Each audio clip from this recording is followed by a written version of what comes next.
بسم اللہ الرحمن الرحیم۔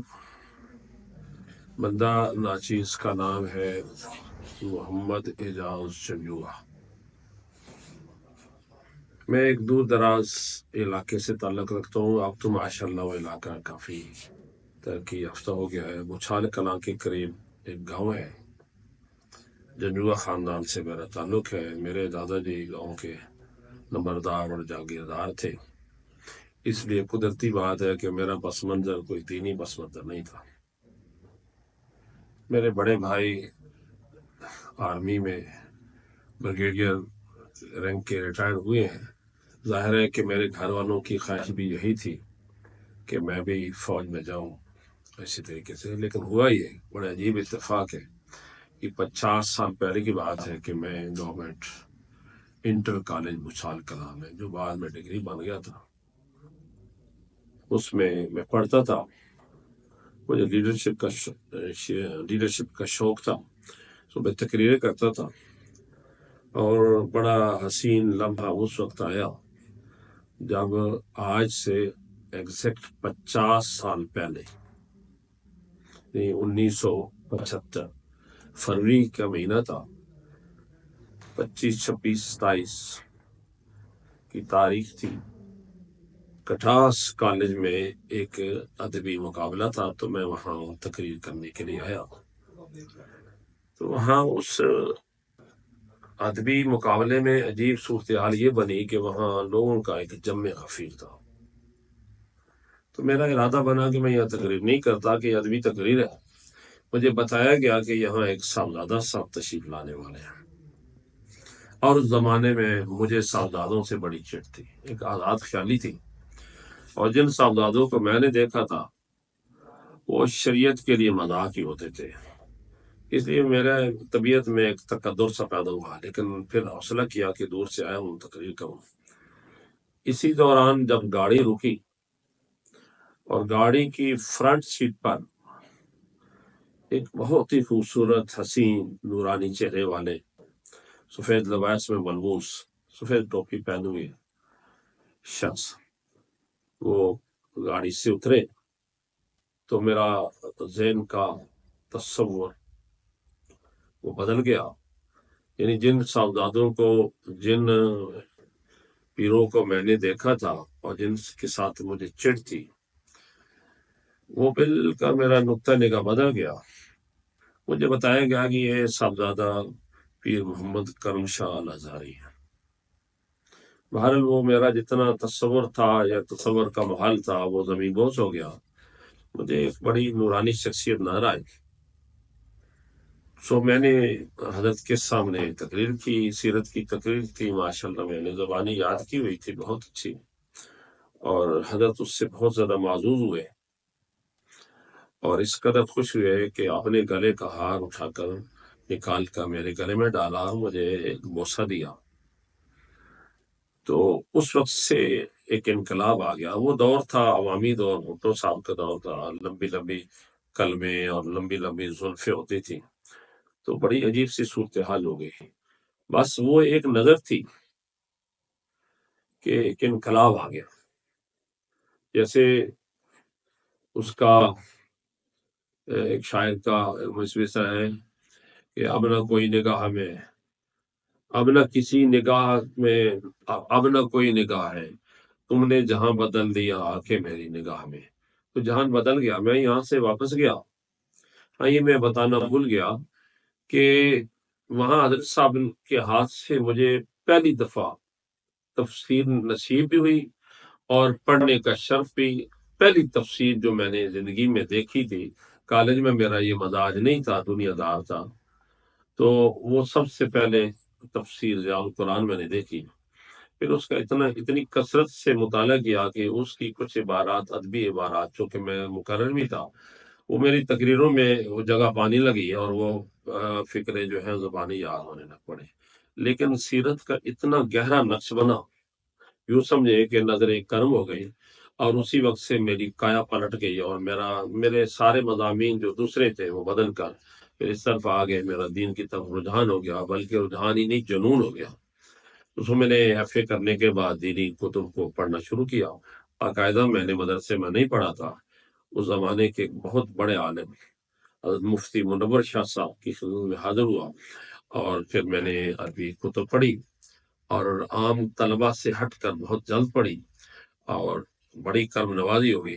اب 50 سال ہو گئے ہیں بس اسی جنون میں، اسی محبت میں، کہ اس کے بعد پھر تفسیر ضیاء القرآن نے زندگی بدلی اور بہت ساری اور تفسیروں سے بھی آگاہ کیا، جنہیں لے کر میں نے پھر پڑھا۔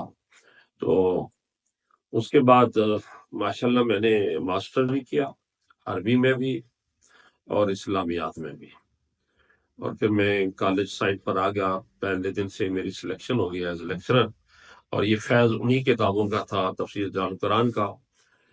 اس وقت تک حضرت کی کتاب ضیاء النبی شریف نہیں آئی تھی، لیکن میں حضرت کے رسائل جو ہے ضیاء حرم، اس کے اداریے سر دلبراں وغیرہ ضرور پڑھتا تھا، اور اس لیے ادبی ذوق اور زیادہ بڑھتا گیا۔ تو الحمدللہ اس کے صدقے میں پہلے دن ہی سے کالج میں بطور سلیکٹی آیا، اور پھر اللہ پاک نے اتنی کرم نوازی کی ہے کہ پھر میں اسسٹنٹ پروفیسر، ایسوسیٹ پروفیسر، اور پھر 5 سال تک بحیثیت پروفیسر رہا، اور 16-17 سال گورنمنٹ ڈگری کالج بچھال کلاں میں پرنسپل بھی رہا۔ میں یہ سمجھتا ہوں کہ یہ وہ بہت کرم کی گھڑی تھی جس نے میری زندگی کا ٹریک ہی بدل دیا، میرا نقش ہی بدل دیا۔ تو میں الحمدللہ آج بھی اسی سلسلے میں آیا ہوں کہ ان کی روحانی جو نظر ہے وہ آج تک ہے۔ چند دن پہلے مجھے ڈاکٹر نعیم الدین اظہری صاحب نے حکم دیا کہ یہاں پر 7 سالہ تقریبات ہو رہی ہیں، تو آپ نے ایک موضوع پر، قرآن کریم سے متعلق ایک موضوع پر آپ نے گفتگو کرنی ہے۔ تو آج میرے لیے یہ بہت شرف کی بات ہے کہ ایک بہت ہی بڑی درسگاہ میں اس کا سلسلہ بہت پھیلا ہے، اس کی شاخیں بہت ہیں، جس کا فیض بہت عام ہے، اور جس ادارے کو زمانے کے تقاضوں کے مطابق ڈھالا گیا اور پرانی روش سے ہٹا کر ایسے نوجوان دیے جو زندگی کے مختلف شعبوں میں کام کر رہے ہیں، کالجز میں، یونیورسٹیز میں، اسکولوں میں، اسی طرح آرمی میں، جبکہ ہمارے ہاں دیگر جو مدارس نظامیہ ہیں ان میں ان کا زیادہ سکوب یہ ہے کہ کسی مدرسے میں ایک استاد بن جاتے ہیں یا کسی مسجد میں، لیکن حضرت کی یہ نظر تھی کہ زمانے کے تقاضے یہ ہیں کہ انہیں جدید علوم سے بھی آگاہ کیا جائے۔ یہاں پر یہ ادارہ جو پچھلے 100 سال سے خدمات سر انجام دے رہا ہے، لیکن پچھلے 50 60 70 سال سے اس نے بالکل ایک زندگی کا انداز ہی بدل دیا ہے کہ نوجوانوں میں بہت اعتماد پیدا کیا کہ جدید جو پڑھے لکھے ہیں ان سے یہ مروب نہیں ہوتے۔ یہاں کے لوگ یونیورسٹیوں میں جاتے ہیں، کالجز میں جاتے ہیں، لیکچرر، اسسٹنٹ پروفیسر تک وہ جا رہے ہیں، اسی طریقے سے آرمی میں سلیکٹ ہوتے ہیں۔ تو یہ بہت بڑا فیضان ہے، اور یہ فیضان ملک میں نہیں بیرون ملک بھی جاری ہے۔ تو آج مجھے بہت ہی روحانی مسرت ہو رہی ہے کہ یہاں طلباء کے ایک جمع غفیر میں اور اساتذہ کرام کی موجودگی میں اور بڑے بڑے فاضل لوگوں کی موجودگی میں مجھے یہ گفتگو کرنے کا موقع ملا ہے۔ یوں سمجھے کہ میرے دماغ کی ساری کے ساری یہ جو دولت ہے اور میرے زبان پر اترے یہ سارے الفاظ ہیں، یہ اسی ادارے کا فیض ہے۔ میں نے حضرت کو پھر پہلی دفعہ دیکھا تھا، اس کے بعد میری زندگی بدلی، پھر بھی مجھے دیکھنے کا، زیارت کرنے کا شرف حاصل ہوا۔ خاص طور پر ایک واقعہ تو میں نہیں بھولتا، اور پتہ نہیں یہی باتیں مجھے بہت اچھی لگ رہی ہیں کیونکہ نبی کریم علیہ السلام کی سیرت کی کامل چھاپ مجھے نظر آتی تھی۔ آج کل ہمارے جو مشائخ ہیں وہ لوگوں سے ہاتھ تک نہیں ملاتے، اور ہاتھ ملا لیں تو ٹشو سے صاف کرتے ہیں، لیکن حضرت کے اندر جو انکساری ہے، یعنی دونوں حیثیتیں کچھ جمع تھی، ایک تو تعلیم اور دوسری تربیت، یا جس کو تزکیہ کہیں، جس کے لیے پیغمبر علیہ السلام تشریف لائے تھے، وہ میں نے یہاں دیکھا ہے۔ 11 اپریل 1993 کو میں 2 بزرگ کے ساتھ یہاں حاضر ہوا تھا۔ اس زمانے میں حضرت حیات تھے، ایک حادثے کی وجہ سے آپ کو ایک فریکچر تھا. یہ جو نیا سیٹ اپ ہے، اس سے پہلے جہاں آپ تصنیف و تعریف کا کام کرتے تھے وہاں ہمیں ملاقات کے لیے بھیجا گیا. تو حضرت وہاں پر اس وقت چارپائی پر تشریف فرما تھے. ایک خادم جو ہے اس طریقے سے آپ کو مالش بھی کر رہا تھا کیونکہ آپ کی ٹانگ کا فریکچر تھا اور پلسٹر بھی لگا ہوا تھا. لیکن میں نے کمال کی بات جو نقش مجھے میرے ذہن میں بیٹھ گئے اور بھولتے نہیں ہیں کہ جب ہم نیچے فرش پر وہاں پر جو قالین بچھا تھا اس پر بیٹھنے لگے تو حضرت بھی نیچے تشریف لانے لگے. تو ہم نے بڑی لجاجت بھی کی، التماس کی کہ حضرت آپ کی ٹانگ ٹھیک نہیں ہے، آپ نیچے نہیں بیٹھ سکتے، تو آپ تشریف رکھیں. آپ نہیں فرمانے لگے بھائی آپ یہاں نیچے بیٹھیں گے میں اوپر کیسے بیٹھوں گا. یہ کمال کی بات ہے. پھر حضرت نیچے تشریف لائے اور ہمارے ساتھ بڑی کرم نوازی فرمائے. یعنی جو آپ کے نام گرامی میں لفظ کرم ہے تو آپ اس میں بامسمہ بن گئے، سراپا کرم. اور آپ کی گفتگو میں بڑی لذت ہے، بڑی مٹھاس ہے، بہت ہی عاجزی تھی، بہت انکساری تھی، بڑا دھیما لہجہ تھا. اور ادب تو یوں سمجھیے کہ یعنی زبان ادب آپ کے سامنے ہاتھ باندھ کر کھڑی تھی. آپ کے جملے جو ہے نا وہ کمال کے جملے ہیں، آپ کی تحریر کمال کی تحریر ہے. وضیاء القرآن میں بھی نظر آتی ہے، کئی دفعہ بیان کرے تو کچھ لوگ کہتے ہیں جی ہماری سمجھ سے اونچی ہو رہی ہے کیونکہ بہت زیادہ ادب ہے. تو ظاہر ہے پڑھے لکھے لوگوں کے لیے تو اس کے اندر بہت کشش ہے.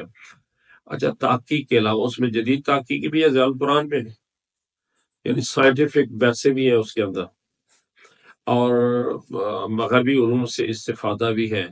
لیکن حضرت کا کمال تفسیر کے ساتھ ساتھ جو سیرت پر آپ نے لکھا ہے، سیرت کی بہت ساری کتابیں پڑھنے کے بعد لگتا ہے کہ حضرت نے جو 7 جلدوں میں ضیاء النبی شریف لکھی ہے اس کی پہلی جلد جو ہے وہ تو پی ایچ ڈی کا تھیسس ہے جو ایم اے کے سلیبس میں تجویز کیا گیا ہے.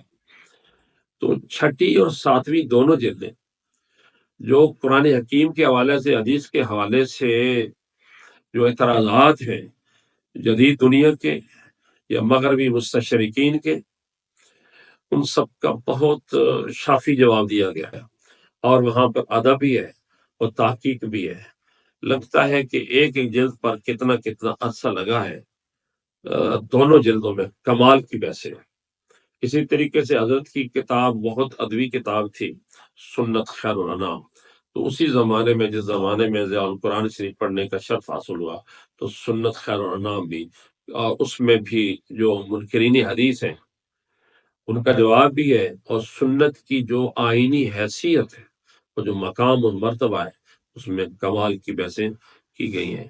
تو آج میرے لیے یہ بہت فخر کی بات ہے کہ اس ادارے کی 100 سالہ تقریبات میں حاضر ہوا ہوں، اور واقعتاً 100 سال میں اس ادارے نے کمال کیا ہے اور کہاں تک پھیل گیا ہے اور کس کس بستی کو نوازا ہے اور کہاں کہاں اس ادارے کی شاخیں ہیں اور کس کس مقام پر اس ادارے کے فضلاء کام کر رہے ہیں.